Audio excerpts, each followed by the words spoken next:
आपके लिए देवी का क्या महत्व और अर्थ है? हम भूल गए हैं कि हम देवी के स्वरूप हैं। अगर आप उसको नहीं वैल्यू कर रहे हैं तो ये आपका दुर्भाग्य है। में बहुत सीरियस था कोविड में और उससे बाहर निकल पाया, ये 2 देवियों के कारण। हमारे यहाँ श्रृंगार रस का मतलब है, आपने कभी सीता जी के लिए मिसेस रामचंद्र सुना है? नहीं। मिसेस रघुवंशी सुना है? नहीं। क्या सुना है? चाणक्य, वैदेही, मैथिली। आप कभी तुलजा भवानी टेम्पल गए हो? वो बहुत बड़ा शक्तिपीठ है। शारदा देवी कश्मीर पूर्ववासी है, अन्नपूर्णा काशीपुर वासी, महालक्ष्मी करवीरपुर वासी। टोटल कितने शक्तिपीठ थे और उसमें से 18 महाशक्तिपीठ क्यों कहलाए जाते हैं? कि कोई फादर नहीं चाहता कि मेरी बेटी इस व्यक्ति से शादी करे जिसके पास ना घर है, ना बार है, ना परिवार है। ठीक है, तो ये प्रॉब्लम इतनी पुरानी है। जो इष्ट देवी है उसमें और कुल देवी में क्या अंतर होता है? क्या हमारी पर्सनालिटी थोड़ी? बहुत अच्छा प्रश्न है। What do you think you attract? हाँ, ये याद रखना चाहिए कि ये वो देश है कि जब नारी का अपमान हुआ तो कितने बड़े बड़े युद्ध हुए। रामायण का युद्ध या महाभारत का युद्ध नारी के सम्मान के लिए ही हुए। 5 ऐसे मंदिर जहाँ आपको लगता है कि हर भारतीय ने दर्शन करने चाहिए। Now let's talk about Navratri. पूरा देश अगले 9 दिनों के लिए झूम उठेगा। 9 ही रूप क्यों होते हैं और हर एक रूप का क्या महत्व है? क्या देवी की साधना करने से इंसान निर्भय हो जाता है? 100%। कामाख्या देवी,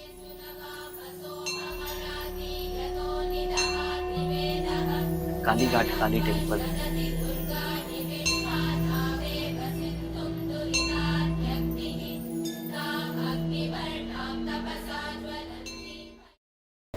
जय माँ कामाख्या, जय काली, जय Bhavani ma'am. Namaste and welcome to Bangalore. Thank you ma'am. मैं और मेरी टीम बहुत ही लकी है और ब्लेस्ड है कि हमें आज आपसे मिलने का मौका मिला। और ये पॉडकास्ट हम 5-6 मंथ से ट्राई कर रहे थे, प्लान कर रहे थे। फाइनली कोइंसिडेंटली कहो या डेस्टिनी कहो, नवरात्रि के 9 दिन पहले ही रिकॉर्ड हो रहा है जी। तो देवी की इच्छा है। Yes, thank you for coming on Podventure podcast ma'am. My pleasure. Yes ma'am, आपके लिए देवी का क्या महत्व और अर्थ है? देवी जो है ना, वो इस सृष्टि में हमें जो कुछ भी दिख रहा है, जो कुछ भी जन्म ले रहा है, जो कुछ भी स्थिति में है और जो कुछ भी जा रहा है, वो सब देवी के स्वरूप है। ये जो संसार है या जो ये सृष्टि है, ये ब्रह्मांड है पूरा, वो सब देवी के स्वरूप है। वो देवी का शरीर है, वो देवी की के अलग अलग स्वरूप है। तो संसार ही देवी है। लाइक जगत देवी मयम कहते हैं, सर्व देवी मयम। तो ये सब देवी के ही स्वरूप है। तो ये जगत जो है वो शिव और शक्ति से बनता है, लेकिन जो शिव है वो निष्क्रिय है। वो एक पैसिव एनर्जी है जो मैनिफेस्ट नहीं होते, लेकिन उनकी शक्ति जो है, जिन्हें हम देवी कहते हैं, सती कहते हैं और बहुत बहुत नामों से और बहुत स्वरूपों में जानते हैं, वो ही उन्हीं का ये पूरा एक्सपेंशन है, जिसको प्रोजेक्शन कह सकते हैं, या जो संसार है या जो ये मायावी संसार है, वो देवी का ही स्वरूप है। तो देवी इस संसार के कण कण में देवी है, या कण उनसे ही ये कण कण बना है। तो जब आप देवी को समझते हैं तो आपको पता चलता है ऐसी कोई वस्तु नहीं है जो देवी नहीं है या जो देवी का स्वरूप नहीं है। उसमें अच्छा बुरा दोनों आते हैं। जो बुरी प्रवृत्तियां हैं वो भी देवी का स्वरूप है, और जो अच्छी है वो तो है ही देवी का स्वरूप। हम सब भी देवी के स्वरूप हैं। हम भूल गए हैं कि हम देवी के स्वरूप हैं। स्पेशली स्त्रियां, हम भूल गए हैं कि हम देवी का अंश हैं। इनफैक्ट देवी महात्म्य में, दुर्गा सप्तशती में और देवी के जितने भी प्रमुख ग्रंथ मिलते हैं, उस सब में देवी बार बार कहती हैं कि मैं हर महिला के स्वरूप में मैं हूँ।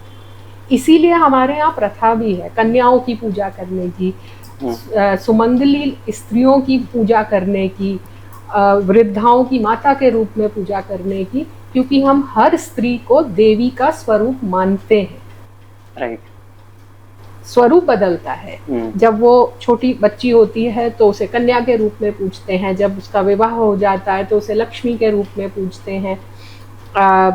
अलग अलग स्वरूपों में हम पूजते हैं, लेकिन है देवी के स्वरूप ही। मतलब मुझे भी यही लगता है कि हर एक फीमेल में एक इमेंस पोटेंशियल ऑफ और एनर्जी होती है। उसी रीज़न से उन्हें शक्ति कहा जाता है। ये मुझे तब पता चला जब मेरे पर्सनल एक्सपीरियंस में मुझे कोविड हुआ था, और उस वक्त मेरी बहन और मेरी माँ ने फैमिली में उस वक्त जो रोल प्ले किया, it was not less than माँ दुर्गा और माँ काली। इट वॉज वेरी एनर्जेटिक, और उसी कारण मैं बहुत सीरियस था कोविड में, और उससे बाहर निकल पाया ये दो देवियों के कारण। तो हमारे जीवन में देवियाँ सबसे पहले माँ के रूप में, बहन के रूप में, बेटी के रूप में, इसी रूप में पत्नी के रूप में, फिर पुत्र वधू के रूप में, इन्हीं रूपों में देवी हमारे पास आती हैं। इसीलिए मैं पंजाब से आती हूँ, और मेरी दादी एक कहावत कहा करती थी, वो ही नार सुलक्षणी जो पहले जाए लक्ष्मी। तो ऐसा माना जाता था कि जो स्त्री पहले एक कन्या को जन्म देती है वो सुलक्षणी है। तो ये कन्याओं का हमारे यहाँ लोक में एक महत्व होता था, या उनको एक मंगल चिन्ह माना जाता था। नॉर्थ इंडिया में अभी भी बेटियों से पैर नहीं छुआते हैं, क्योंकि वो देवी का रूप है। और बहुत लोग जो पुराने लोग होते थे, वो अगर उनके घर में छोटी बेटियां होती थी तो वो सुबह उठ के उन बेटियों के पैर दबाते थे, ताकि उनका आशीर्वाद मिले। वही हम कन्या पूजन में करते हैं, हम उनके पैर धोते हैं, उन्हें देवी स्वरूप में पूजते हैं और उनसे आशीर्वाद मांगते हैं।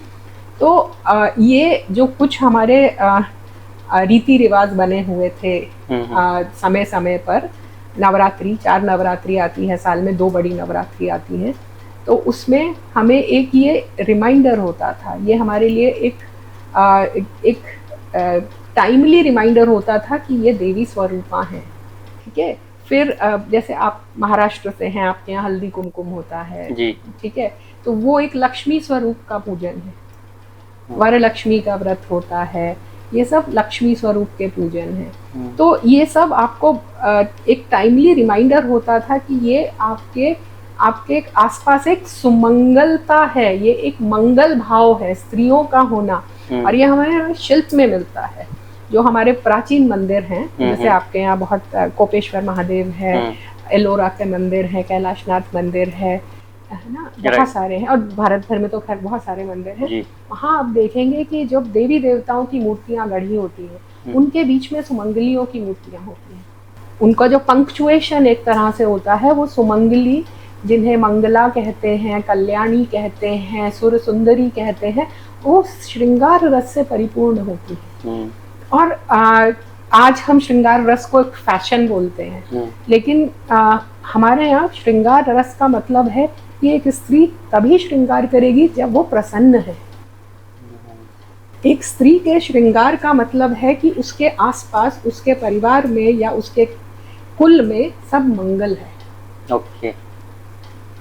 तो एक सुमंगली स्त्री, एंड आज भी मैं आज की यंग जनरेशन से पूछती हूँ, the day you feel like dressing up, looking beautiful is the day when you're happy। तो ये एक श्रृंगार रस का की अभिव्यक्ति जो है वो तब होती है जब आपका जीवन सुखमय है, प्रसन्न है, तो ये उसके चिन्ह हैं। शायद अभी जो कंडीशन है वो इम्प्रूव हो रही है, फीमेल्स को फिर से वो वैल्यू दी जा रही है, क्या आपको ऐसा लगता है? मुझे तो लगता है हमें वो वैल्यू हमेशा से थी। अगर आप उसको नहीं वैल्यू कर रहे हैं तो ये आपका दुर्भाग्य है। हाँ, ये ज़रूर हुआ है कि 1000 साल का जो इन्वेशंस हुए हैं, जो बाहर का के कल्चर आया है, या जो स्त्रियों को एक अलग नज़र से देखने का आया है, उसको हमको अंडू करना है। जैसे मैं आपको बहुत छोटा सा एग्जाम्पल देती हूँ। अभी बहुत सी महिलाएं, यंग महिलाएं अपने सोशल मीडिया हैंडल्स पे लिखती हैं, अरे मैं शादी के बाद अपना नाम नहीं चेंज करूँगी। उनको लगता है ये एम्पावरमेंट है, और मैं कहती हूँ this is going back to our roots. आपने कभी सीता जी के लिए मिसेस रामचंद्र सुना है? नहीं। मिसेस रघुवंशी सुना है? नहीं। क्या सुना है? जानकी, वैदेही, मैथिली, जनक सुता। राम जी के लिए आप सुनते हैं सियावर राम, आप सुनते हैं जनक सुतावर। तो एक जगह देवी भागवत पुराण में रामायण का प्रसंग आता है, और वो एपिसोड आता है जहाँ रावण सीता जी को अपहरण करने के लिए उनकी कुटी पे पहुंचा है, और जब वो अपना परिचय देता है कि मैं कौन हूँ, तो वो अपने आप को मंदोदरी पति रावण इस तरह से वो परिचय देता है कि मेरा एक परिचय ये है कि मैं मंदोदरी का पति हूँ, ठीक है। ऐसे हमें बहुत सारे मिलते हैं। हाँ? माता के नाम से आप जाने जाते हैं। तो अगर आज हम ये कह रहे हैं कि मैं पति का सरनेम नहीं लगाऊंगी, मैं अपने पिता का सरनेम लगाऊंगी, तो वो तो हमारी प्राचीन प्रथा है। बेटियां हमेशा अपनी जन्म स्थान और अपने जनक से जानी जाती थी। तो ये हम अपनी ही परंपरा में वापस जा रहे हैं, लेकिन उनको ये नहीं पता कि ये अपनी ही परंपरा में है। उन्हें लगता है कि ये मॉडर्न बात है, लेकिन वो प्राचीन है बहुत। जी, प्राचीन बातें हैं, क्योंकि यहाँ पर स्त्रियां कम या ज्यादा हैं ये कभी प्रश्न ही नहीं था। अलग है ये अवश्य, अलग है क्योंकि आपकी सृष्टि अलग तरह से हुई है। आपके पास जो प्रजनन की शक्ति है वो आपको एक अलग शक्ति देती है, क्या बोलूं मैं, अलग वो आपको पुरुष से अलग बनाती है, और आपकी अपनी स्ट्रेंथ्स हैं, पुरुष की अपनी स्ट्रेंथ्स हैं, और वो कॉम्प्लीमेंट्री है। तो मुझे तो ऐसा लगता है कि उस समय में जो पति पत्नी की टीम होती थी उनका एक बहुत ही सुंदर समन्वय होता था, नॉन कम्पीटिंग समन्वय, कि एक व्यक्ति बाहर जाके कमा रहा है, उसको ये नहीं सोचना घर में क्या चलेगा, और एक को सिर्फ घर देखना है, उसे इसकी चिंता नहीं है पैसा कहाँ से आएगा। और हेल्थ पे कितना फोकस था। हमारी दादी नानियाँ सब आधी से ज्यादा वैद्य होती थी, उनको ये पता होता था किस मौसम में किसको क्या खिलाना है, कब क्या बनाना है, जो हम सब खो रहे हैं क्योंकि सारा फोकस हमने आउटवर्ड कर दिया है, इनवर्ड रह ही नहीं गया फोकस। काढ़ास और वो बहुत नानी के पास बहुत रेसिपीज, खाने में ही, रसोई में ही आपकी आधी औषधि होती थी। तो ये बहुत अच्छी टीम थी, और मुझे ऐसा लगता है कि और एक दो जनरेशन्स में ये वापस आ जाएगा, क्योंकि एक दो जनरेशन्स ने जिसने ये खोया है, जब वो उनको हेल्थ के रीजन समझ में आएंगे तब सब लोग वापस जाएंगे इस पे, ऐसा मेरा मानना है। ओके, होप सो ये हो जाए ऐसा। मैम, आप रिसेंटली कौन से टेम्पल में गए थे? रिसेंटली तो मैं अपने घर के पास वाले मंदिर में गई थी। अच्छा, और मैं सबको यही कहती हूँ कि वो मंदिर आपके लिए सबसे इम्पोर्टेंट है, जो आपके घर के पास है वो मंदिर आपके लिए सबसे इम्पोर्टेंट है, क्योंकि आप उसके क्षेत्र में रहते हैं। राइट, और उस मंदिर से एक अलग अटैचमेंट होती है, क्योंकि आप उस देवता के क्षेत्र में रह रहे हैं। राइट, इसीलिए प्राचीन काल में हमारे यहाँ ग्राम देवता का कॉन्सेप्ट होता था। आज भी अगर हम मुंबई में मुंबा देवी देखते हैं तो वो मुंबई की ग्राम देवी है, चाहे पूरे मुंबई की ना हो, उस जिस क्षेत्र में है उस गांव की वो ग्राम देवी है। या कलकत्ता में काली देवी है, वो उनकी ग्राम देवी है। दिल्ली में महामाया है, वो वहाँ की ग्राम देवी है। ठीक है, तो वो आपके लिए इम्पोर्टेंट है क्योंकि आप उसके ग्राम में रहते हैं। ठीक है, तो ये मंदिर सबसे इम्पोर्टेंट है। बाकी मैंने बहुत मंदिर मुझे देखने का सौभाग्य मिला है, सीरीज ऑफ बुक्स है मेरी मंदिरों पे। उन मंदिरों के बारे में हम बात करेंगे आगे। मेरे भी मतलब मैं जहाँ से आया हूँ, जगदम्बा माँ का टेम्पल है वहाँ पर, तो वो मेरी ग्राम देवता है, और पर्सनली फैमिली भी बहुत अटैच्ड है, और हम फील करते हैं कि वो मंदिर बहुत आपके पुणे में तांबड़ी जोगेश्वरी है, जो पुणे की नगर देवी है। एक वीरा माँ है, बहुत से। और मैम, आप कभी तुलजा भवानी टेम्पल गए हो? तुलजा भवानी नहीं मुझे जाने का अभी तक अवसर मिला, लेकिन एक कोल्हापुर महालक्ष्मी के पास ही एक तुलजा भवानी है, वो मैंने देखा है। अच्छा, कोल्हापुर को बहुत अच्छे से चला। वो एक शक्तिपीठ भी है, वो बहुत बड़ा शक्तिपीठ है। जी, बहुत प्राचीन और बहुत बड़ा शक्तिपीठ है।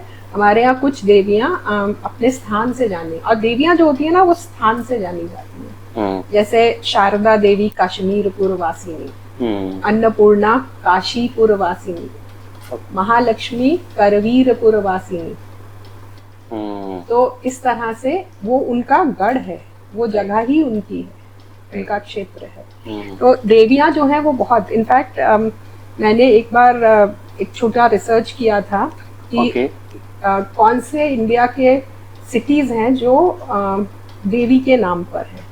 तो मेरे पास करीब 60-70 शहरों का है, और एवरी प्रॉस्परस सिटी, जो भी समृद्ध शहर है वो देवी के ही नाम पे है। चाहे आप बम्बई ले लीजिए, चाहे आप कलकत्ता ले लीजिए, चाहे आप दिल्ली का भी एक समय में नाम योगिनीपुरा होता था। वो योगिनियों का शहर था। ठीक है, most cities are named after Devi. Mind blowing. Yes. वो लिस्ट मेरे ब्लॉग पे है। अगर आप 50 cities in India named after Devi बोलेंगे तो आपको मिल जाएगा। हालांकि हमारे पहले प्राचीन सब जो शहर हैं वो देवी देवताओं के नाम पर ही होते थे, लेकिन उसमें भी अधिकांश देवी के नाम से मिलते हैं। और ये शक्तिपीठ की बात नहीं करी, शक्तिपीठ अलग है। तो ये जो हाँ जो इनहेबिटेड एरियाज हैं, जो जहाँ लोग रहते हैं, सिविलाइजेशन है, उनकी बात कर रही हूँ। और मैम शक्तिपीठ के बारे में भी बात करते हैं कि टोटल कितने शक्तिपीठ है और उसमें से 18 महाशक्तिपीठ क्यों कहलाए जाते हैं? तो शक्तिपीठ की पहले कथा की बात करते हैं। जी ठीक है। तो शक्तिपीठ की कथा बहुत पुराणों में हमें मिलती है, ऑलमोस्ट हर पुराण में मिलती है। वो है कथा सती देवी की, जो भगवान शिव की पहली पत्नी थी और दक्ष प्रजापति की पुत्री थी। जी। तो दक्ष प्रजापति और शिव जी की बनती नहीं थी, और मतलब वो एक अलग कथा है, लेकिन उसमें हम नहीं जाएंगे। जी। और दक्ष प्रजापति नहीं चाहते थे कि सती शिव जी से शादी करे, और ये प्रॉब्लम इतनी पुरानी है ओके कि कोई फादर नहीं चाहता कि मेरी बेटी इस व्यक्ति से शादी करे जिसके पास ना घर है, ना बार है, ना परिवार है। ठीक है। तो ये प्रॉब्लम इतनी पुरानी है। ठीक है। तो दक्ष प्रजापति नहीं चाहते थे, बट एज एवरीबडी डज, सती ने बोला मुझे तो शिव जी से ही शादी करनी है, तो उन्होंने शादी कर ली। अब उनका विवाह हो गया, वो जाके कैलाश पे रहने लगे। दक्ष प्रजापति ने एक बहुत बड़ा यज्ञ किया, जिसमें उन्होंने हर देवी देवता, हर ऋषि, गंधर्व, यक्ष, सबको निमंत्रण दिया, लेकिन भगवान शिव को नहीं दिया। अब बात उड़ते उड़ते सती के पास पहुंची, तो सती को गुस्सा आया कि एक तो मेरे पति देवों के देव हैं, दूसरा उनके दामाद हैं, तो उनको तो बुलाना ही चाहिए जी। उनका तो यज्ञ में भाग बनता है। तो उन्होंने शिव जी से कहा कि हम चलते हैं यज्ञ में। शिव जी ने कहा बिना बुलाए हम नहीं जाएंगे। तो सती ने बोला मैं तो जाऊंगी, मेरे तो पिता का घर है, मैं जाऊंगी। अब शिव जी समझ गए कि सती उन्हें इस रूप में वापस नहीं मिलेंगी। लेकिन वो कहते हैं ना, जब एक स्त्री कुछ ठान लेती है तो उसे रोकना बहुत मुश्किल होता है। तो सती चली गई, और एक स्थान है कनखल, हरिद्वार के पास, आज भी वहाँ दक्षेश्वर महादेव मंदिर है। तो उस स्थान पर दक्ष का यज्ञ चल रहा था, और वहाँ पर सती गई और उन्होंने पिता से पूछा। तो जो भी वहाँ पर उनका आर्ग्यूमेंट हुआ, उसके बाद उन्होंने वहीं पर आत्मशक्ति से, योग शक्ति से आत्मदहन कर लिया। तो जब आत्मदहन की खबर शिव जी तक पहुंची, वो क्रोध में आ गए। अपने क्रोध में उन्होंने वीरभद्र और महाकाली को यज्ञ में भेजा, जहां उन्होंने त्राही त्राही मचा दी। पूरा यज्ञ उनका विध्वंस कर दिया, दक्ष को का सिर काट दिया, बहुत विध्वंस किया। और शिव जी ने माँ सती की का शरीर जो है अपने कंधे पे उठाकर वो तांडव करने लगे।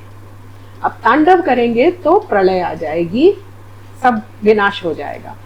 तो विष्णु जी ने क्या किया, विष्णु जी ने अपने चक्र से उनके शरीर के टुकड़े टुकड़े कर दिए, और वो शरीर के टुकड़े भारत में, पूरे भारत खंड में, भारतवर्ष में गिरे। तो जो आज का अखंड भारत जिसे हम कहते हैं, उसमें उनके शरीर के अलग अलग अंग गिरे, और जहां जहां उनके अंग गिरे वहां वहां शक्तिपीठ बन गया। तो एक तरह से देखा जाए तो पूरी भारत भूमि सती के अंगों से भरी हुई है। तो वो सती का शरीर हो गया, इसीलिए हम भारत माता भी कहते हैं, क्योंकि वो सती के अंग उसमें समाये हैं। और उसमें क्या है, जैसे नैना देवी है तो वहां उनके नयन गिरे थे, कहीं उनकी कलाई गिरी, कहीं जैसे छत्तीसगढ़ में एक मंदिर है दंतेश्वरी देवी, जहां उनका दांत गिरा था। कामाख्या में बोलते हैं उनकी कमर गिरी थी, कहीं उनकी नाभि गिरी थी, कहीं उनके केश गिरे थे। तो जहां जहां जो गिरा वहां वहां वो शक्तिपीठ बन गए।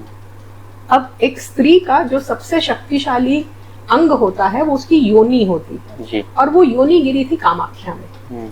तो इसलिए कामाख्या जो है बहुत पावरफुल शक्तिपीठ हो जाता है, क्योंकि वहाँ सती की योनि गिरी थी। तो ऐसे ये बहुत सारे शक्तिपीठ हैं। अब अलग अलग ग्रंथों में हमें इनकी संख्या अलग अलग मिलती है। तो देवी भागवत पुराण में 108 का वर्णन है। आई थिंक कालिका पुराण या एक और किसी पुराण में 84 भी मिलता है, 51 भी मिलता है।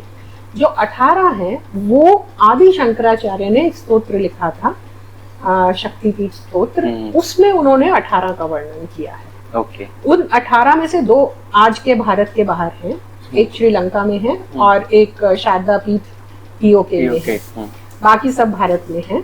उसमें से 1-2 को ट्रेस करना मुश्किल है, बट मिल जाते हैं, बाकी सब मिल जाते हैं। और मैंने 1-2 नहीं देखे हैं, बाकी सब देखे हैं। तो ये जो शक्तिपीठ है 18 जिन्हें कहते हैं, वो आदि शंकराचार्य के स्तोत्र से आते हैं। फिर एक हमें 4 महाशक्तिपीठों का भी वर्णन मिलता है, जो हमें ललिता सहस्त्रनाम इसमें भी मिलता है और बाकी भी कई ग्रंथों में मिलता है, जिसमें कामाख्या आता है, एक जालंधर पीठ आता है जो कि आज के पंजाब के जालंधर के आसपास का एरिया होगा, एक कोड्यान पीठ आता है जो कि उड़ीसा में है, वैतरणी नदी, वहाँ पे एक जाजपुर शहर है, वहाँ पर भी एक महाशक्ति पीठ है, विरजा देवी महाशक्ति पीठ, तो वो आता है। और एक पूर्णगिरी आता है जो कहीं आंध्र प्रदेश में पड़ना चाहिए, या कुछ लोग बोलते हैं बिहार में, उसकी लोकेशन गेस करना मुश्किल है। इन पूर्णगिरी, जालंधर पीठ, उद्यान पीठ और कामगिरी पीठ, विद कामाख्या, ये 4 महाशक्ति पीठों का भी मिलता है। अच्छा। अब इन सब में से भी जो पीठ कंटिन्यूसली वर्शिप्ड रहा है वो है कामाख्या। इसलिए कामाख्या का महत्व बहुत बढ़ जाता है, क्योंकि एक तो वो योनि पीठ है, जब पूरा क्रिएशन का स्थान है। दूसरा, वहां पर एक निर्विघ्न आराधना होती रही है for centuries, at least centuries if not more, तो इसलिए उसका बन जाता है। बाकी शक्तिपीठ बहुत छोटे फॉर्म में मिलते हैं। कुछ शक्तिपीठ तो मुझे ऐसे 6x6 के कमरे जितने भी मिले हैं। एक मणिबंध शक्तिपीठ है पुष्कर में, इतना छोटा सा शक्तिपीठ है वो। कुछ बड़े भी हैं, कोल्हापुर महालक्ष्मी बहुत बड़ा है, कांची कामाक्षी बहुत भव्य मंदिर है।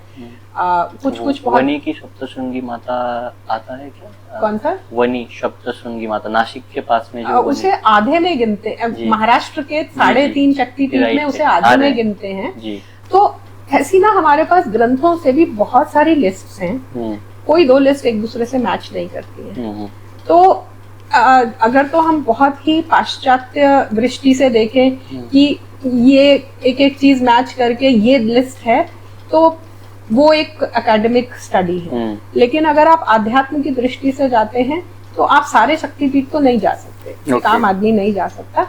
आप वो शक्तिपीठ जाइए जहाँ पर आपके कुल की आस्था है, या जिस क्षेत्र में, अगर आप महाराष्ट्र में रहते हैं तो आपके लिए वो 3.5 शक्तिपीठ। और उसमें भी आप देखेंगे बहुत लोगों की कुल देवी महालक्ष्मी है, कुछ की तुलजा भवानी है, कुछ की एक वीरा है, कुछ की चतुर्श्रृंगी है, सप्तश्रृंगी है, सबकी अलग अलग है। तो इम्पोर्टेंट वो है, एक तो जो आपके कुल में पूजी जा रही है, या अगर किसी तरह से आपके कोई इष्ट बन जाते हैं कि ये मेरी इष्ट देवी है, मुझे नेचुरली ये बहुत अट्रैक्ट करती है, तो वो आपके लिए इम्पोर्टेंट है। सब में जाना इज नॉट मस्ट, जाए तो अच्छा है, लेकिन ऐसा नहीं है कि नहीं जाएंगे तो कुछ हो जाएगा, क्योंकि वो एक ही देवी के अलग अलग स्वरूप हैं। जी तो मैम, जो इष्ट देवी है उसमें और कुल देवी में क्या अंतर होता है?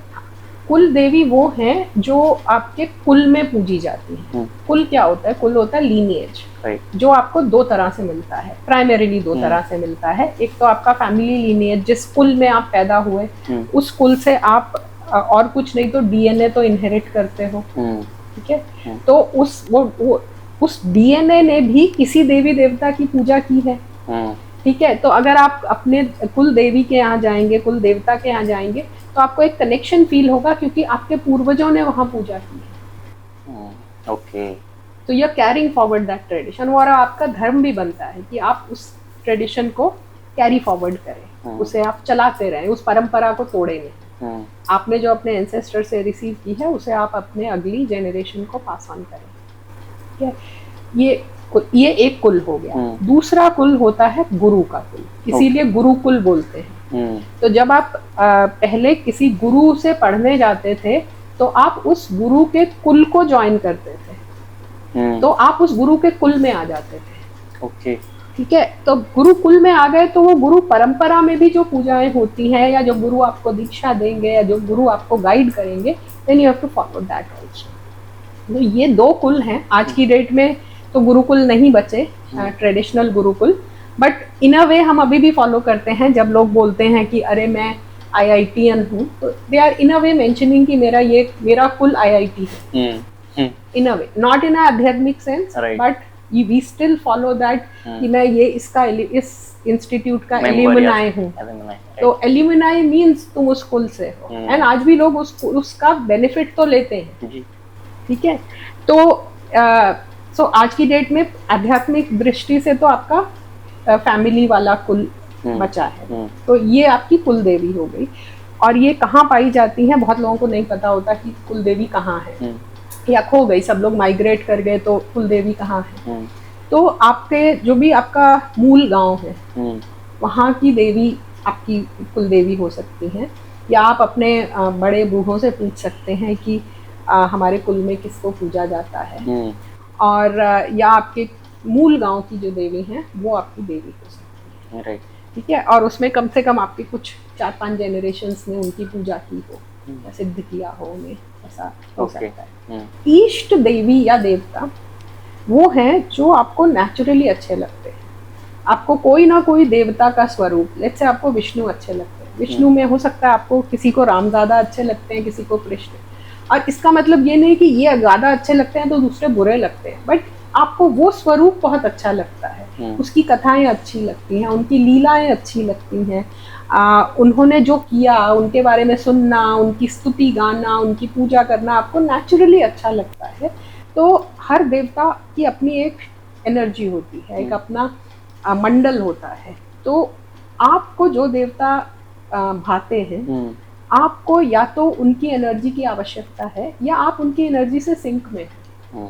और ऐसा भी हो सकता है कि आपने पूर्व जन्मों में उन देवता की पूजा की हो, और इसलिए वो आज आपको आज भी भाते हैं। तो वो पूर्व जन्म के संस्कार हैं जो अभी आपको एक पर्टिकुलर देवता के स्वरूप की तरफ आकर्षित करते हैं।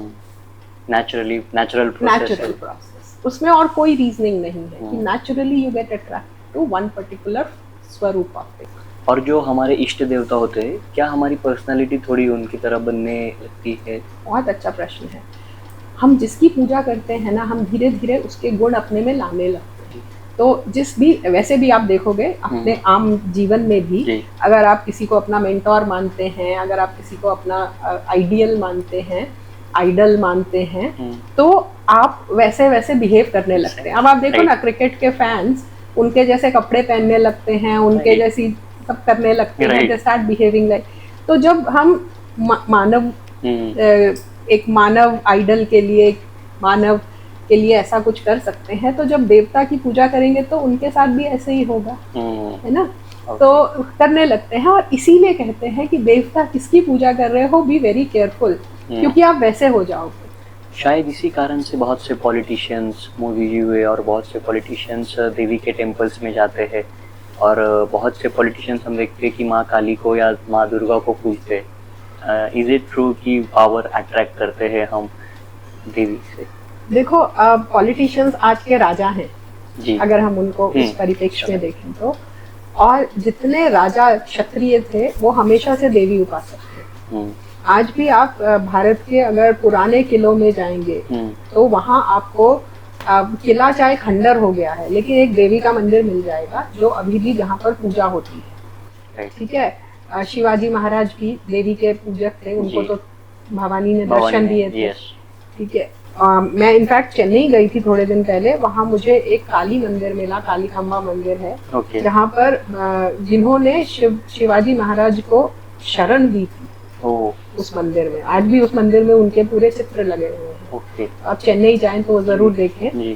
तो ये एक सी देवी जो है वो शक्ति है। पुराणों में भी जो कथाएं आती हैं उसमें जो सबसे भयंकर असुर हैं उन्हें देवी ने मारा है, उनका संहार देवी ने किया है। तो देवी जो है वो सौम्य भी हैं, लक्ष्मी सरस्वती रूप उनके बहुत सौम्य हैं, देने वाले रूप हैं, एक विद्या देती हैं, एक धन देती हैं, ऐश्वर्य देती हैं, लेकिन वो चंडी और दुर्गा भी हैं जब उन्हें आवश्यकता पड़ती है। और यही चीज आज की महिला को याद रखना जरूरी है कि तुम सरस्वती भी हो, तुम लक्ष्मी भी हो, लेकिन अगर आवश्यकता पड़े तो तुम दुर्गा और चंडी भी हो। दिल्ली में नहीं बनने की जरूरत। बहुत सी दिल्ली में भी बनती है। दिल्ली में नहीं आवश्यकता, 99% of the time Lakshmi Saraswati रूप चलता है, काम करता है। लेकिन अगर आवश्यकता पड़े तो ये याद रखो कि तुम जिसका अंश हो, वो चंडी भी है, वो दुर्गा भी है, वो चामुंडी भी है जी। तो वो याद रखो और जब आवश्यकता पड़े वो रूप लो अपनी सुरक्षा के लिए, अपनों की सुरक्षा के लिए। और हमें बहुत इतिहास में बहुत से ऐसे उदाहरण मिलते हैं। रानी लक्ष्मीबाई, उन्होंने वो रूप लिया अपनी प्रजा के लिए, अपने वंशजों के लिए। बहुत से हमारे जो पिछले 500 साल का भी इतिहास देखेंगे तो इतनी सारी स्त्रियां मिलती हैं जिन्होंने वो रूप लिया। किसी ने बलिदान दिया, किसी ने बलिदान लिया, तो बहुत सारे ऐसे मिलते हैं। तो हमें ये याद रखना है कि ये एक ही देवी के अलग अलग स्वरूप है और जो सब मेरे अंदर है जी। बस मुझे ये विवेक चाहिए कि कब किसको एक्टिवेट करना है जी। और उसकी जरूरत भी है बहुत आज के दिन। आज आई थिंक मुझे लगता है हमेशा थी जरूरत, प्राचीन काल में भी थी, रामायण के काल में भी सीता जी का अपहरण हुआ था, महाभारत के काल में भी द्रौपदी का चीरहरण हुआ था। इनफैक्ट हमें ये याद रखना चाहिए कि ये वो देश है कि जब नारी का अपमान हुआ तो कितने बड़े बड़े युद्ध हुए जी। रामायण का युद्ध या महाभारत का युद्ध नारी के सम्मान के लिए ही हुए जी। तो ये हमारे समाज को याद रखना है। और मुझे नहीं पता कि बाकी समाजों में ये प्रथा थी या नहीं थी, या उनके यहाँ ऐसी कथाएं हैं या नहीं है, लेकिन हमारे यहाँ जो हमारा सबसे प्रचलित इतिहास है रामायण महाभारत, दोनों के युद्ध नारी के सम्मान के लिए हुए। तो आज की डेट में भी हमें ये याद रखना है, हम अपनी जड़ों से कट रहे हैं। तो ना तो पुरुषों को ये पता है कि नारी का सम्मान करना है, और नारी तो ये भूल ही गई है कि उसके अंदर कितनी शक्ति है जी। जब आप महाभारत पढ़ते हैं, जब पूरी महाभारत पढ़ते हैं, नॉट द संक्षिप्त वर्जन, तो आपको पता चलता है कि युधिष्ठिर तो बहुत पहले युद्ध छोड़ देते।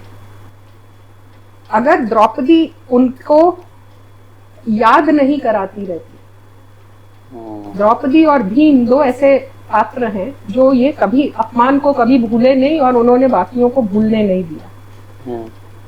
तो सामने से युद्ध तो पुरुषों ने किया, लेकिन पीछे से युद्ध स्त्री ने भी किया। कहीं ना कहीं हमें ये याद रखना है, हम उन्हीं के वंशज हैं। हम बहुत बार हम भगवान राम को ऐसे देखते हैं कि वो किसी और दुनिया के हैं, नहीं, वो हमारे ही पूर्वज हैं, हम उन्हीं के वंशज हैं जी।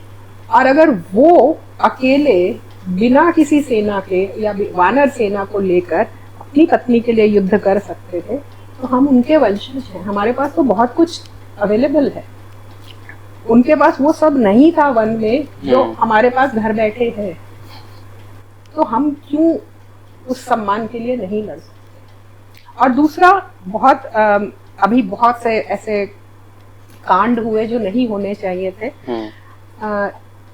तो मुझे ऐसा लगता है कि समाज में भी हमें जो स्त्री पूजा है उसको वापस लाना होगा, क्योंकि एक पुरुष या एक परिवार जो साल में 2 बार 4 बार स्त्रियों की पूजा करता है, उसको ये स्मरण रहेगा कि मुझे स्त्री के साथ कैसे व्यवहार करना है, नहीं तो मैं अगली नवरात्रि पे उनको कैसे पूजा करूंगा उनकी। और मेरा ऐसा मानना है, ये मेरा पर्सनल मानना है, based on the observations, based on the newspaper reports and observations, कि जो लोग देवी उपासक हैं वो कुकृत्य नहीं कर सकते। और ये जो नैरेटिव चलता है कि जिस देश में देवी की पूजा होती है, अरे ये देश बहुत बड़ा है, 150 करोड़ लोग रहते हैं यहाँ, उसमें से हर कोई देवी उपासक नहीं है। आप ये एनालिसिस कीजिए कि जो लोग कुकृत्य कर रहे हैं क्या वो देवी उपासक है? मेरा मानना है ऐसा नहीं हो सकता।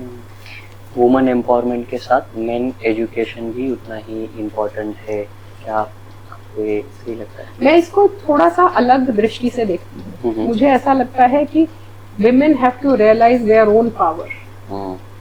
You know, we don't have to ask for empowerment, we have to empower ourselves. Right. You know, मांगने से कुछ नहीं मिलता. We have to become the ones who empower. We traditionally played the role of empowering men. Right. we have to go back there from a place where we keep asking for छोटी छोटी चीजें. Right. They should tap in themselves. Absolutely. Ma'am, have you visited Kasar Devi temple? I have, but very long ago. Okay. Very, very long ago. Mhm. I was literally shocked when I heard that Swami Vivekananda and many saints, Indian saints, were going there for meditation. मुझे ये समझ नहीं आता कि वहाँ पर एक high electromagnetic field है, ऐसा कहा जाता है. तो उन्हें तब कैसे पता चला कि यहाँ एक अलग वाइब्रेशन है या अलग एनर्जी है उस जगह? पहले तो भारत के जितने प्राचीन मंदिर थे, जो भारत की स्थापत्य कला और उससे बने हैं, वो सब स्पेशल जगह ही बने थे. वो रैंडमली नहीं होता था कि ये कोना खाली पड़ा या मंदिर बना. वो सब पहले मंदिर बनता था, फिर उसके आसपास गांव बसता था या शहर बसता था. तो एक तो प्राचीन मंदिर जितने भी हैं वो स्पेशल जगह ही बने हुए हैं जहाँ natural energy flow is high. तो ये है. दूसरा, स्वामी विवेकानंद का फुटप्रिंट हमें भारत भर में मिलता है, क्योंकि वो एक यात्री थे. तो वो भारत भर में घूमे. तो मुझे तो गोवा के छोटे छोटे मंदिरों में मिला कि अरे यहाँ स्वामी विवेकानंद ने एक रात बिताई थी. मैं अभी पीछे कश्मीर में थी, तो कश्मीर के मंदिरों में मिला कि यहाँ विवेकानंद आके रह के गए थे. तो स्वामी विवेकानंद और कुछ ऐसे संत हैं हमारे जिनका वर्णन हमें पूरे भारत भर में मिलता है. तो अगर विवेकानंद वहाँ गए थे तो उसमें कुछ स्पेशल मुझे नहीं लगता, क्योंकि वो बहुत जगह गए. उनके साथ जुड़ी तो कन्याकुमारी में तो उन्होंने वो साधना की ही, जैसे आज हम विवेकानंद रॉक मेमोरियल बोलते हैं, समुद्र के बीच में है रॉक. तो स्वामी विवेकानंद तो सब जगह गए थे. या उन्होंने मेडिटेशन की, पूजा की, वो भी उन्होंने बहुत जगह की. You are also traveling a lot, ma'am.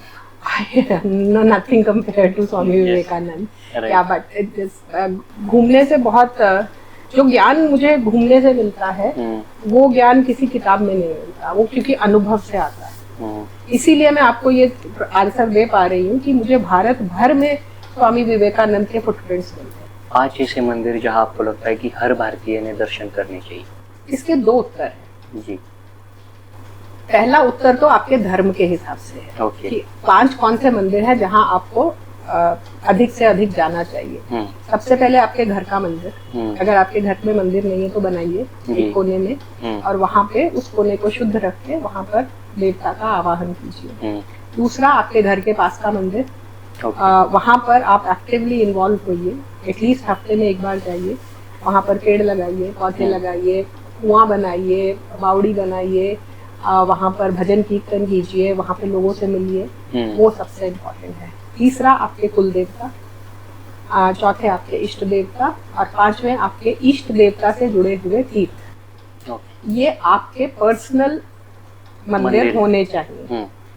अब दूसरा उत्तर है कि स्थापत्य की दृष्टि से कि आर्किटेक्चरली कौन से मंदिर सबसे सुंदर है, क्योंकि वो भी एक अचंभा है, एक वंडर है.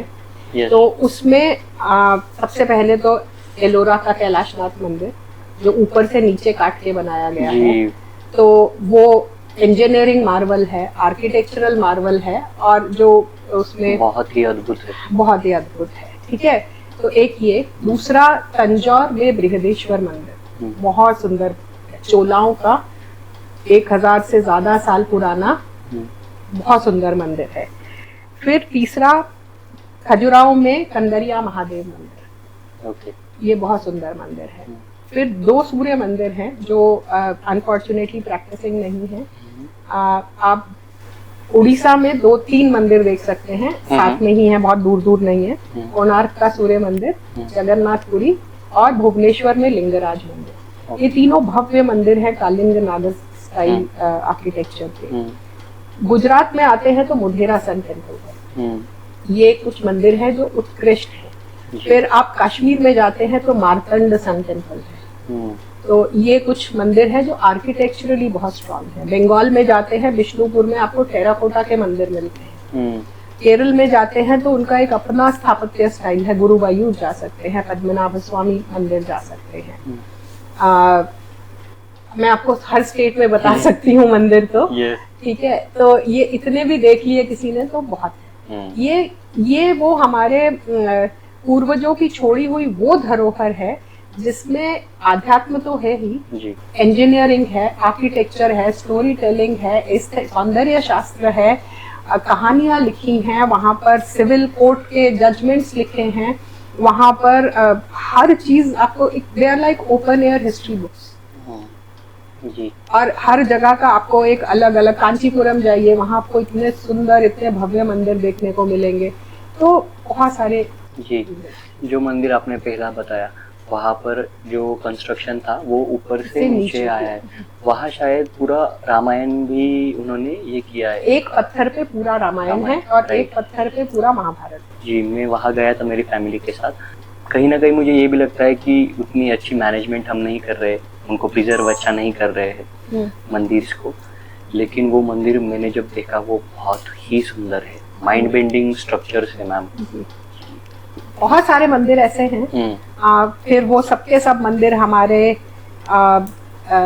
कॉस्मिक अलाइनमेंट से बने हैं। जैसे आपका कोल्हापुर महालक्ष्मी में एक सर्टेन डे देवी के चरणों पे सूर्य किरणें पड़ती हैं। जैसे अभी हमने राम मंदिर में सबने देखा कि सूर्य तिलक लगता है भगवान राम को, तो ये एक बहुत कॉमन चीज थी हमारे मंदिरों में उस प्राचीन काल में, कि एक पर्टिकुलर दिन आपके देवता के चरणों पे पड़ेंगे। यहाँ श्रृंगेरी मठ में कर्नाटक में एक मंदिर है, विद्याशंकर मंदिर, जिसमें गर्भगृह मतलब मंडप के अंदर 12 स्तंभ हैं, 12 राशियों के 12 स्तंभ हैं, और सूर्य जिस राशि में होता है उसी स्तंभ के ऊपर पहली किरणें पड़ती हैं। मतलब इतनी प्रिसाइज इंजीनियरिंग थी हमारी। हमें ना सिर्फ धरती के बारे में बहुत पता था, हमें आकाश के बारे में भी उतना ही ज्ञान था, और धरती और आकाश के बीच का संबंध हम बहुत अच्छे से समझते थे। सूर्य उपासक तो हम थे ही, क्योंकि हमें पता था कि सूर्य को हम साक्षात देवता बोलते हैं, क्योंकि वही एक देवता है जिन्हें आप प्रत्यक्ष देख सकते हैं। बाकी हर देवता को आपको इमेजिन करना पड़ता है कि विष्णु ऐसे होंगे, शिव ऐसे होंगे, लेकिन सूर्य देवता को आप प्रत्येक दिन सुबह प्रत्यक्ष दर्शन कर सकते हैं। जल चढ़ाना भी चाहिए सही।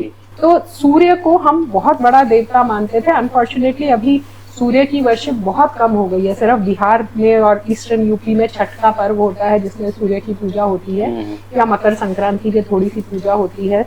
अदरवाइज हम सूर्य उपासक थे। हम सूर्य को वैद्य मानते थे कि सूर्य से आधे से ज्यादा रोग तो सूर्य हर लेता है। आधे से ज्यादा रोगों का निवारण यही है कि आप सूर्य में जाइए और सूर्य देवता उसको हर लेंगे। तो और सूर्य से हमें वनस्पति मिलती है, खाना पीना सब कुछ हमें सूर्य से मिलता है। जी। Now let's talk about Navratri. पूरा देश अगले 9 दिनों के लिए झूम उठेगा। तो मैम, नवरात्रि में हम माँ दुर्गा के 9 रूपों को पूजते हैं। तो फर्स्ट क्वेश्चन इज, 9 ही रूप क्यों होते हैं और हर एक रूप का क्या महत्व है? 9 ही रूप नहीं होते हैं, देवी के अनेक रूप है, अनगिनत अनेक रूप हैं। अब क्योंकि पर्व 9 दिन का है, 9 रात का है, नवरात्रि बोलते हैं, तो 9 रात का पर्व है, तो उसमें हम देवी के 9 रूपों को पूजते हैं। हालांकि अब इन प्रैक्टिस वो 9 रूप नहीं पूजे जाते हैं, लेकिन अभी सोशल मीडिया ने उसको बहुत पॉपुलर कर दिया है कि ये 9 रूप पूजे जाते हैं। बहुत जगह पे 3 दिन सरस्वती के, 3 दिन लक्ष्मी के और 3 दिन काली के होते हैं, ठीक है। और ये ज्यादा प्रचलित है 9 रूपों से। वो 9 रूपों वाला प्रचलन ज्यादा सोशल मीडिया पे पॉपुलर है, ठीक है। लेकिन वो भी होता है, ऐसा नहीं है कि वो नहीं होता है। तो उसमें देवी की एक जर्नी है उन 9 रूपों में। पहली शैलपुत्री।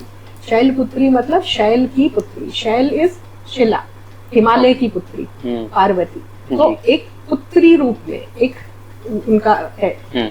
फिर ब्रह्मचारिणी, तो एक पुत्री पैदा हुई, बड़ी हुई ब्रह्मचारिणी, वो ब्रह्मचर्य में है शिव को अपना पति के रूप में पाने के लिए, ठीक है। तो फिर उसके बाद एक एक ऐसे रूप आते जाते हैं, चंद्रघंटा, कुष्मांडा, स्कंद माता। तो वो उनकी जर्नी है from birth to mother. Mother बनने के बाद फिर वो काल रात्रि बनती हैं, जो सबको खत्म भी कर सकती है, सृष्टि भी कर सकती हैं और प्रलय भी कर सकती है, संहार भी कर सकती है। फिर अंत में उनका रूप आता है सिद्धिदात्री। अब जो सिद्धिदात्री है वो आपको सिद्धि देने में उनकी सिद्धता है। तो ये देवी के 9 रूपों में हमने देखा है, लेकिन अगर हम देवी के अनेक रूपों में देखते हैं तो हमें देवी 3 प्राइमरी रूपों में मिलती हैं, जो कि 3 गुणों का प्रतीक है, सत्व, रजस और तमस, जो सरस्वती, लक्ष्मी और काली है। ठीक है। और ऐसे ही हमें 10 महाविद्या मिलती है जो उनके 10 स्वरूप हैं। ऐसे ही नव दुर्गा मिलती है, ये जो मैंने अभी आपको शैलपुत्री से सिद्धिदात्री बोला, वो नव दुर्गा हैं। ऐसे नव गौरी मिलती हैं। काशी में जाएंगे तो इन सबके मंदिर हैं और इनके पूरे सर्किट्स हैं, जो मेरे ब्लॉग पर भी मैंने लिखे हुए हैं, नव दुर्गा, नव गौरी सर्किट। तो ऐसे 64 योगिनियां मिलती हैं, 8 मातृकाएं मिलती हैं, 7 मातृकाएं मिलती हैं, 15 नित्या देवियां मिलती हैं। तो देवी के अलग अलग रूप हैं ये, और अलग अलग टास्क। तो वो 9 रूप क्योंकि 9 दिन पे फिट बैठते हैं, इसलिए हमने उन्हें वहां बिठा दिया है। तो और नवरात्रि, जैसा कि मेरी पुस्तक है नवरात्रि पे, तो पूरे भारतवर्ष में मनाई जाती है। 4 नवरात्रियां होती हैं साल भर में, जिसमें से 2 बड़ी होती हैं, एक चैत्र नवरात्रि और एक अश्विन नवरात्रि जो अभी आने वाली है। और उसे हम बसंत नवरात्रि बोलते हैं, इसे हम शरद नवरात्रि बोलते हैं, क्योंकि उस समय बसंत ऋतु होता है, इस समय शरद ऋतु होता है। और ये आती हैं तब जब सीजन्स ट्रांजिशन कर रहे हैं, जब गर्मी से सर्दी हो रही है और सर्दी से गर्मी हो रही है। अभी हम गर्मी को गुड बाय कह के सर्दी का आगमन करने। तो these are the points where transitions take place. तो जब भी ट्रांजिशन होता है, हमारे शरीर को, हमारे एनवायरनमेंट को एक शुद्धिकरण की आवश्यकता होती है, ताकि हम अगले सीजन के लिए प्रिपेयर हो पाए। तो इसलिए 9 दिनों में बहुत सी जगह पर जहाँ सीजनल चेंज बहुत हाई होता है, उन रीजन्स में मैंने देखा कि उस रीजन्स में हम फास्ट करते हैं, उपवास करते हैं, ताकि बॉडी क्लीन हो जाए। जिन रीजन्स में क्लाइमेट चेंज बहुत स्टार्क नहीं है, माइल्ड चेंजेस होते हैं, वहां पर उपवास का इतना प्रचलन नहीं है, होता है वहां भी, लेकिन इतना नहीं है। फिर ये जो उत्सव है, ये इसे उत्सव की तरह मनाया जाता है, जिसका मतलब है कि एक समाज का उसमें एंगल रहता है, एक समाज इकट्ठा होके मनाता है। अब इसके सबसे बड़े उदाहरण हमें बंगाल में मिलते हैं, जहाँ दुर्गा पूजा का पंडाल लगता है, पब्लिकली सब लोग पंडाल जाते हैं, उत्सव मनाते हैं, नृत्य के साथ, संगीत के साथ। हालांकि आज की डेट में बॉलीवुड ने सबको रिप्लेस कर दिया है, लेकिन इन सब उत्सवों के अपने अपने संगीत के ट्रेडिशंस थे। जैसे होली का है अपना, Holi singing is a tradition in itself. ऐसे गुजरात में हमें गरबा है। गुजरात का गरबा क्या है? वहां पर garba is a both song and a dance tradition. तो गरबा लिखा भी जाता है, हर देवी के हर स्वरूप के गरबे लिखे जाते हैं, वही गरबे गाए जाते हैं और वही गरबे डांस में आते हैं। और वो डांस हमें आज लगता है कि it's a folk dance, it's not a folk dance, it's a dance जहाँ गर्भ में एक घड़े में दीप जलाकर देवी का आवाहन किया जाता है, और फिर उसी के इर्द गिर्द देवी की स्तुति गाकर देवी को प्रसन्न किया जाता है। That is the original garba. जो हम मूवीज में देखते हैं वो उसका एक, वो नवरात्रि अलग है, वो जो भी आप कह लें उसका कमर्शियलाइजेशन है जी। लेकिन जो ओरिजिनल है वो ये है कि हम देवी 9 दिन देवी की स्तुति कर, या 9 रात को हम देवी की स्तुति करते हैं, उनके साथ उत्सव करते हैं। उत्तर भारत में जाएंगे तो जगराता होता है, या पूरी रात जाग कर देवी के भजन, देवी की भेंट बोलते हैं, भेंट गाई जाती है, भजन गाए जाते हैं, आरती की जाती है, और सुबह सूरज निकलने के समय पर उसकी आरती करके उसका समापन होता है। तो क्योंकि ये उत्सव का नाम ही रात्रि है, हमारे कुछ उत्सव हैं जो रात को मनाए जाते हैं, नवरात्रि है, शिवरात्रि है, कृष्ण जन्माष्टमी है, होलिका दहन है, ये सब इनमें रात का सिग्निफिकेंस है, दिवाली है, ये सब इनको महारात्रि, कालरात्रि, मोहरात्रि, ये सब नामों से जाना जाता है। तो ये जो है ये रात को ही मनाए जाते हैं, इसलिए नाम ही नवरात्रि। इसी तरह दक्षिण भारत में बहुत से सुंदर घर में गोलू सजाया जाता है, और फिर सब लोग एक दूसरे के घर जाके गोलू देखते हैं एक दूसरे का कैसे किया है। फिर कन्या पूजन की कथा है, स्त्रियों के पूजन की कथा है। फिर केरल में विद्या आरंभ किया जाता है, उस जो सरस्वती के 3 दिन होते हैं उसमें जो भी बच्चे 4-5 साल की उम्र के हैं जिनको विद्या जिनका ग्रहण शुरू करें। होगा, तो उनका पहला अक्षर उस समय पर उनके जो भी बड़े हैं वो या कोई गुरु हैं, वो उनको चावल की प्लेट में लिखना सिखाते हैं। तो विद्या आरंभ की एक सेरेमनी होती है पूरी। ओके। तो पूरे भारत में किसी ना किसी फॉर्म में, तेलंगाना का तो ये स्टेट फेस्टिवल है, उसे बतुकम्मा बोलते हैं, जहाँ फूलों में देवी का आवाहन किया जाता है। इतने बड़े बड़े फूलों के को सजाकर उसके ऊपर हल्दी की गांठ रख के उसमें देवी का आवाहन करके स्त्रियां उसके इर्द गिर्द नाचती हैं, और उनके भी बहुत सुंदर गीत हैं, बतुकम्मा बतुकम्मा, जिसका मतलब है माँ आओ, और फिर उसका विसर्जन होता है। ओके।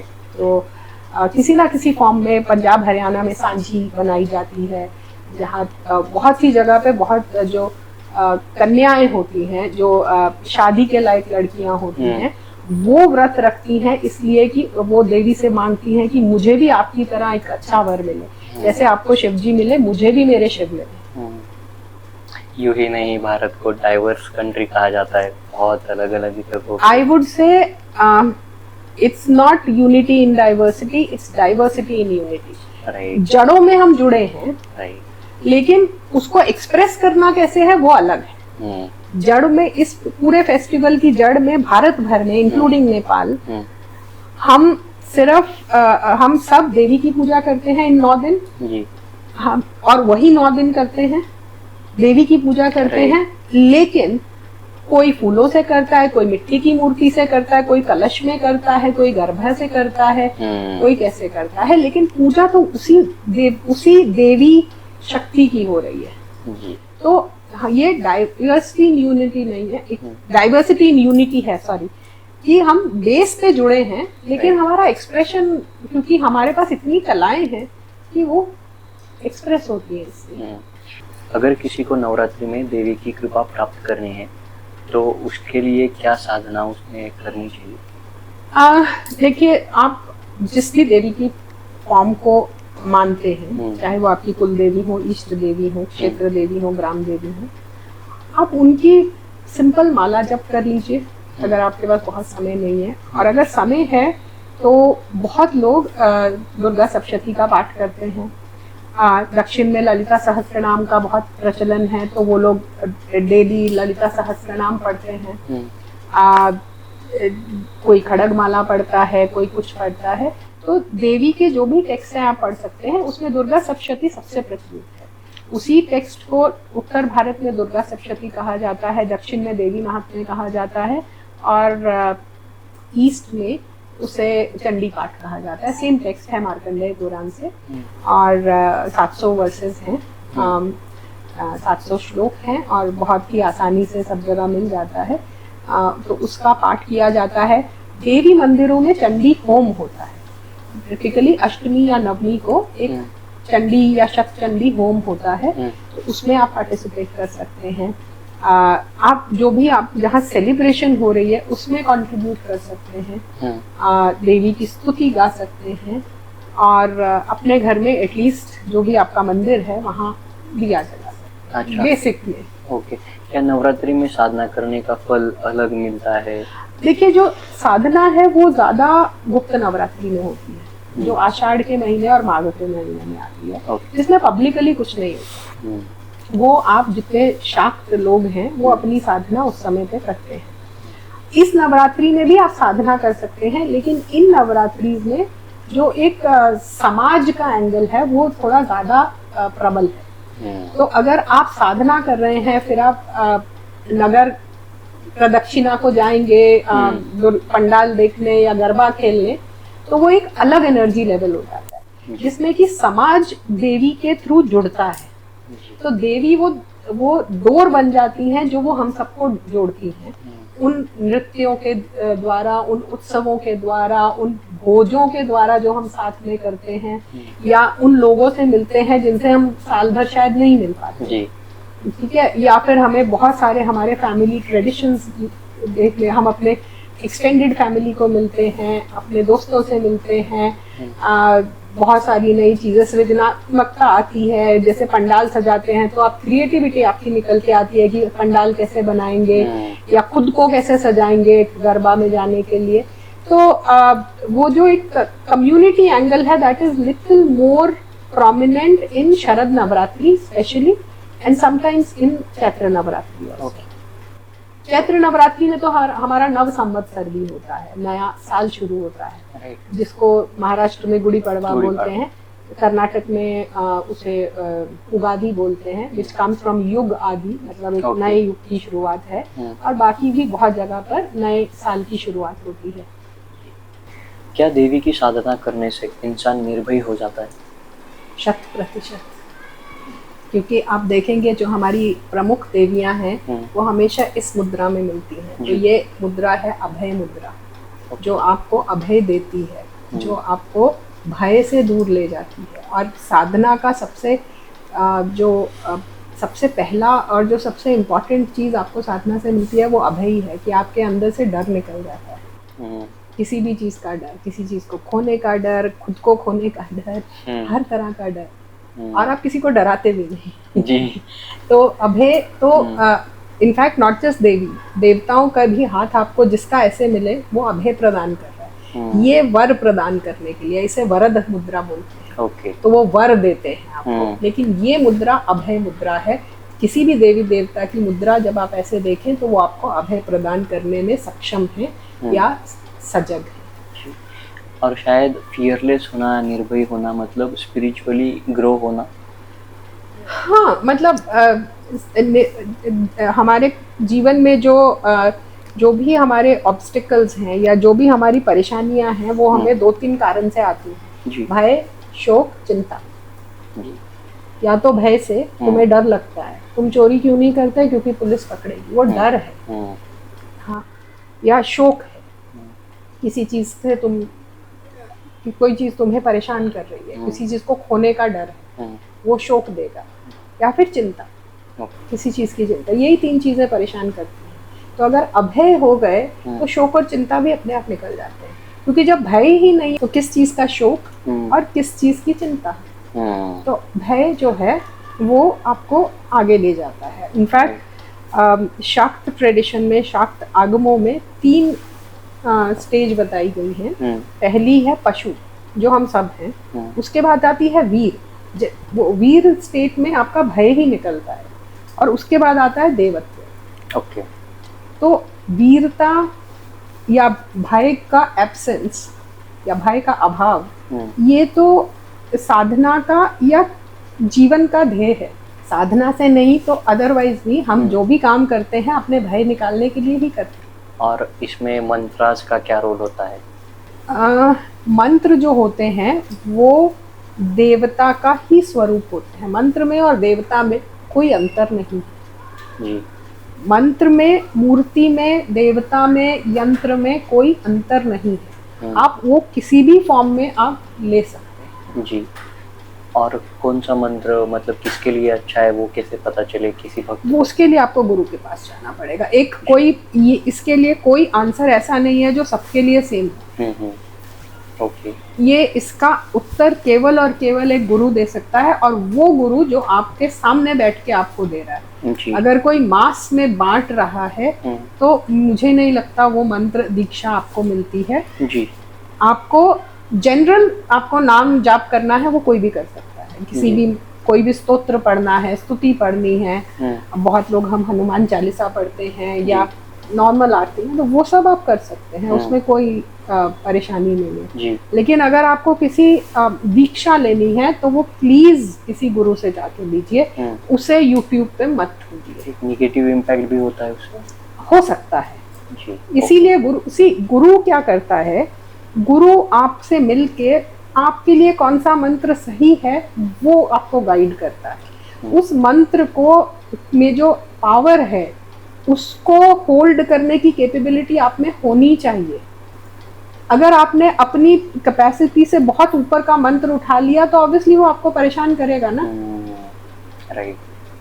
अगर आप इसको एनर्जी फॉर्मेट में समझेंगे तो गुरु आप पे 2 तरह से काम करता है। आपकी कैपेसिटी इंक्रीज करता है और फिर आपकी जितनी कैपेसिटी होती है उसके हिसाब से आपको मंत्र देता है।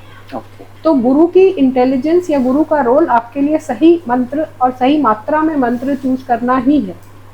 इसलिए जो मास में मंत्र दिए जा रहे हैं उसमें तो गुरु आपको जानता भी नहीं। आई मीन आप बहुत लोग टेक्निकली बोल सकते हैं कि हाँ नहीं हमारे गुरु तो त्रिकालदर्शी हैं, वो सब देख सकते हैं जी। लेकिन अगर ऐसा होता तो फिर वो भगवान होते, मतलब अगर वो मानव रूप में है तो आपको उनके पास जाके गुरु के सानिध्य में, आई मीन गुरु के सानिध्य को ही हमारे यहाँ बहुत महत्व दिया गया है जी। तो गुरु के सानिध्य में जाकर उनसे लीजिए मंत्र। अगर आप किसी गुरु परंपरा में हैं तो, या आपके कुल में कोई गुरु परंपरा फॉलो होती है, अगर कुछ नहीं है तो फिर आप अपना एक स्वाध्याय शुरू कीजिए, आपको देवता खुद गाइड करेंगे। हम जिस भी देवी देवता को मानते हैं उनके ग्रंथ उठा के पढ़ना शुरू कीजिए, उनको उनका अध्ययन कीजिए और वो आपको गाइड करेंगे। अब मैम मैं आपको एक वर्ड दूंगा या कोई शब्द या कोई नाम दूंगा, तो उसके बारे में आप जो सोचते हो या फील करते हो वो आप बताओगे। वो रैपिड कुछ फायर है। यस, वो टेम्पल्स के नाम भी है और कुछ देवियों के नाम भी है। Yes, so let us begin. Kamakhya Devi, the source of creation in this world, सृष्टि का आरंभ है, आदि शक्ति है और बहुत बहुत पावरफुल देवी हैं। आई होप, मेरी तो सिर्फ इतनी प्रार्थना है कि उनकी कृपा इस देश पर और देशवासियों पे बनी रहे। वैष्णव देवी टेम्पल, वैष्णो देवी अगेन एक जिनको बोलते त्रिगुणात्मक देवी है, वहाँ तीनों गुण, तीन पिंडियों के रूप में है वो जी। तो वो उनमें तीनों गुण है, अगेन वो भी आदि शक्ति है। त्रिकूट पर्वत पे उनका वास है, 3 शिखाएं हैं उस पर्वत पे और उनके मंदिर में भी 3 शिलाएं हैं जी। तो वो त्रिगुणात्मक देवी है, तीनों गुण एक ही में जिसमें समाये हैं, वो आदि शक्ति। मीनाक्षी टेम्पल, मीनाक्षी जो है वो उन्हें श्यामला देवी भी कहते हैं। तो दक्षिण भारत में ललिता महात्रिपुर सुंदरी उन्हें बहुत माना जाता है। हालांकि माना तो पूरे भारत में जाता है लेकिन यहाँ ज्यादा प्रचलन है। तो उनकी एक मंत्री हैं जिन्हें श्यामला देवी या मंत्रिणी बोलते हैं। तो मीनाक्षी देवी वो स्वरूप है। और उन्हें टिपिकली एक तोते के साथ देखा जाता है, उनके कंधे पे एक तोता बैठा रहता है, तो वो देवी है और बहुत सुंदर, बहुत भव्य मंदिर है उनका। चामुंडेश्वरी टेम्पल, चामुंडेश्वरी एक शक्तिपीठ है। चामुंडा देवी जो है उनका आख्यान आता है जब उन्होंने चंड और मुंड नाम के 2 असुरों का वध किया था। तो जिस देवी ने चंड और मुंड का वध किया उनका नाम चामुंडा पड़ा जी। और उनका सबसे बड़ा मंदिर यहाँ मैसूर में है, जिसमें चामुंडेश्वरी मंदिर कहते हैं। वो मैसूर की और मैसूर की रॉयल फैमिली की तो कुल देवी हैं ही, उन्हें नाद देवी भी कहा जाता है। उनका जो उत्सव होता है उसे नाद हब्बा कहते हैं और वो कर्नाटक की भी राज्य देवी है। कालीघाट काली टेम्पल, कलकत्ता की अधिष्ठात्री देवी है जी। और कलकत्ता में इतने सारे काली मंदिर हैं, वहाँ जो काली स्वरूप है वो बहुत प्रचलित है। तो कलकत्ता की अधिष्ठात्री देवी है और शक्तिपीठ है। हमारी पॉडवेंचर फैमिली के लिए आपका एक लास्ट मैसेज ऑडियंस के लिए, हमारे इस पॉडकास्ट का लास्ट मैसेज, अगले पॉडकास्ट में अगला होगा। आप आपके कुल में जिस भी देवी देवता की पूजा होती है प्लीज़ उसको कंटिन्यू कीजिए, वो आपके ड्यूटी भी है। वो आपको सबसे ज़्यादा फ़ायदा भी देगा क्योंकि उसमें आपके पूर्वजों के जो पुण्य हैं वो आपको मिल जाएंगे। तो आप प्लीज़ उसको कैरी फॉरवर्ड कीजिए। आपके घर के पास के मंदिर को में प्लीज़ इन्वॉल्व होना शुरू कीजिए। वहाँ पर जो भी देवी देवता हैं उनके प्रिय जो फूल हैं, फल हैं, वो लगाइए। वहाँ पर कुआं बावड़ी लगाइए, उससे आप देवी देवता को तो प्रसन्न करेंगे ही, अपने यहाँ बायोडाइवर्सिटी लाएंगे, अपने यहाँ वाटर कंजर्वेशन लाएंगे और अपने यहाँ एक लोकल एनवायरनमेंट को ठीक करने का एक प्रयास होगा। और मंदिरों का ये भी बहुत बड़ा रोल होता था पहले। तो प्लीज़ इन सब चीज़ों में इन्वॉल्व होइए और अपना जो ग्रंथ हैं उन्हें पढ़िए। अपने जितने ग्रंथ हैं उनको पढ़ना, जितने आप पढ़ सकते हैं। अगर आप कुछ भी नहीं पढ़ सकते तो मेरी एक किताब है how to read Indian scriptures, उसमें मैंने कहा है कि अगर आप कुछ भी नहीं पढ़ सकते तो कम से कम रामायण पढ़ लीजिए। बहुत आसान है पढ़ना उसे। ओरिजिनल पढ़िए, किसी की इंटरप्रिटेशन नहीं पढ़िए, किसी ने आज की समस्याएं उसमें डाल के आपको कुछ खिचड़ी परोस दी है, तो वो आपके मन को खराब ज़्यादा करेगी शुद्ध करने से। ओरिजिनल रामायण भारत की तो हर भाषा में अवेलेबल है, आप उसे पढ़िए। एक श्लोक भी दिन में पढ़ सकते हैं तो इट्स मोर देन इनफ। वो धीरे धीरे धीरे वो ग्रंथ आपको जकड़ देगा और वो पढ़वाएगा खुद को, लेकिन शुरुआत आपको करनी पड़ेगी। तो आप ग्रंथ पढ़िए और generally be a good citizen, that's it.